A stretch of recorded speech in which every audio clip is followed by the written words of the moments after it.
Hi, இன்றைக்கி என்ன cook பண்ண போகிறாங்கன்னு பார்க்கலாமா? இதெல்லாம் வச்சு பிரெட் சீஸ் பாக்கெட் வாங்க எப்படி செய்யுதுன்னு பார்க்கலாம். இப்போ அதுக்கு முன்னாடி குட்டன பாப்பாவோட சேனலை சப்ஸ்கிரைப், ஷேர், லைக் பண்ணிக்கோங்க.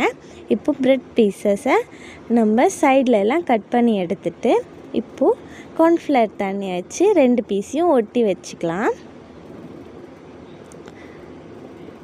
அது நல்லா ஒட்டுறதுக்கு நம்ம சப்பாத்தி கட்டை எடுத்து அதை நம்ம நல்லா ப்ரெஸ் பண்ணிக்கலாம். அது ஓரமாக எடுத்து வச்சுட்டு இப்போது நான் பொட்டேட்டோவும் கேரட்டையும் பாயில் பண்ணி வச்சுருக்கேன். இப்போ அதை நல்லா ஸ்மாஷ் பண்ணி வச்சுக்கலாம். இப்போது ஒரு குட்டி பேன் வச்சு அதில் 1 டீஸ்பூன் ஆயில் ஆட் பண்ணிக்கலாம். இப்போது ஒரு குட்டி வெங்காயம் பொடியாக அரிஞ்சு வச்சுருக்கேன், அதை ஆட் பண்ணி ஃப்ரை பண்ணிக்கலாம். இப்போ இது கூடயே நம்ம ஸ்மாஷ் பண்ணி வச்ச கேரட்டையும் பொட்டேட்டோவும் ஆட் பண்ணிக்கலாம்.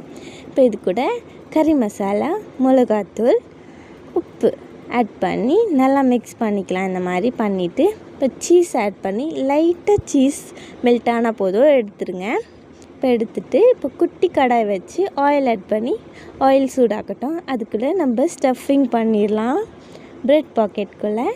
இப்போ பாக்கெட்டை கட் பண்ணிக்கலாம். கட் பண்ணிவிட்டு இப்போ பாக்கெட்டை ஓப்பன் பண்ணிக்கலாம். பாக்கெட் ஓப்பன் ஆகிடுச்சு. இப்போ நம்ம செஞ்ச ஸ்டஃப் பண்ணிக்கலாம்.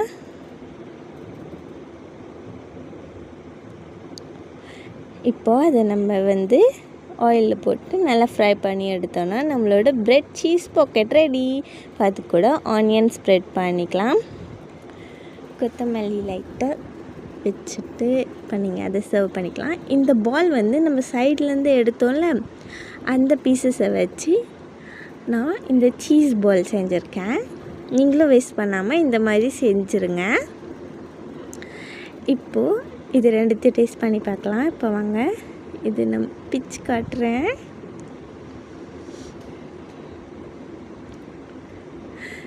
வாவ், சூப்பராக இருக்குது. நீங்களும் கண்டிப்பாக ட்ரை பண்ணுங்கள். வாங்க இது நான் பிச்சு காட்டுறேன். இப்போது வாவ், சூப்பராக இருக்குது. நீங்களும் கண்டிப்பாக ட்ரை பண்ணுங்கள். பாய்.